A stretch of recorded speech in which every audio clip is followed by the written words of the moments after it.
From the very first time all the way to today, it's been several years, every time I cross that wall, every time I cross the sign, I see the exact same thing. I see traffic jams, I see children going to school, which is probably the most common sight in Palestinian areas, is children coming and going to school. I see people going to work, I see shops. I've yet to see the Palestinians that want to kill me. I've yet to see the Palestinians ready with machine guns and tanks and F-16s ready to bomb me because I'm an Israeli. I've yet to see that. And I know that many other Israelis who do this haven't seen it either. And with time, I began to realize this sign has nothing to do with security. The wall has nothing to do with security. The massive armed Israeli forces along the road have nothing to do with security. The terrorizing and harassment that Palestinian Israelis go through when they go through Tel Aviv airport, the humiliating process that they have to go through, they have to endure every time they decide to leave and go overseas, has nothing to do with security.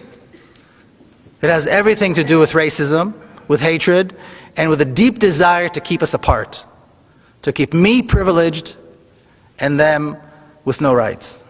That's the name of the game. That's what it's all about.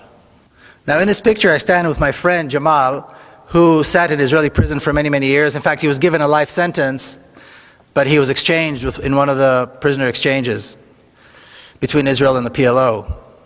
And the reason he was given a life sentence is because he killed a soldier.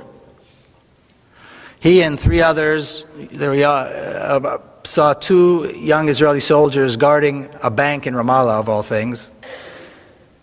And soldiers are usually fully armed, of course.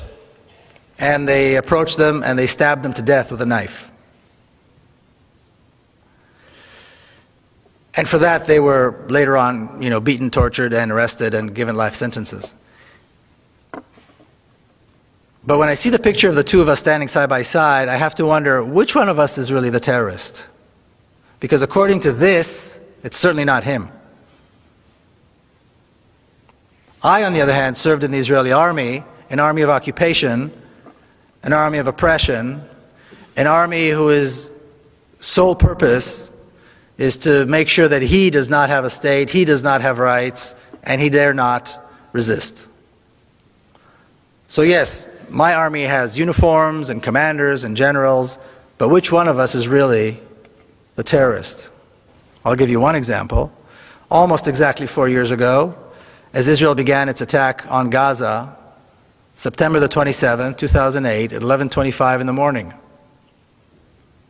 What I refer to as the most shameful day in the Jewish history. The most shameful day in the history of the Jewish people. Israel began carpet bombing Gaza, and on the first day of what was to be a 21-day attack, they dropped 100 tons of bombs. Okay, a 1-ton bomb will decimate an entire city block. Gaza is one of the most densely populated places in the world. 800,000 children live in Gaza. 11:25 is exactly the time when the morning school shift and the afternoon school shift change. So all the kids are in the streets. All the children are on the streets. That was the moment decided by the decision makers in Israel to begin the attack.